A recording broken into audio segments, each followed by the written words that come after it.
গেলাম half pant পরে ইমাম গেছে, হাফ প্যান্ট পরে ইমাম গেছে, দাড়ি চাচা প্যান্ট শার্ট পরা ইমাম। আবার আজকাল মহিলা ইমাম হয়েছে।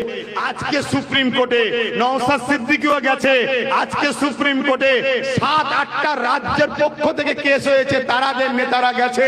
কিন্তু বাংলার অভিভাবিকা ঘুমটা দিয়ে ইফতার পার্টিতে আসা, সে কি গেছে?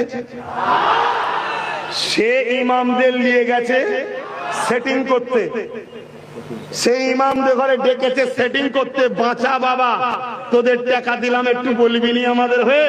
কিন্তু অবাক হয়ে গেলাম, হাফ প্যান্ট পরে ইমাম গেছে, হাফ প্যান্ট পরে ইমাম গেছে, দাড়ি চাচা প্যান্ট শার্ট পরা ইমাম। আবার আজকাল মহিলা ইমাম হয়েছে। দেখেছেন না দেখেন না? ধর্মটাকে নিয়ে আর কত খিল করবেন? এই সব পিছনে আমাদের হাত আছে না নাই? এই যে ধর্মকে নিয়ে খিল্লি হচ্ছে, মোল্লাদের হাত আছে না নাই? এই মোল্লাদেরকে কাটবে, সাইজ করবে বললেই তো আল্লাহ জালিমকে বসিয়েছে।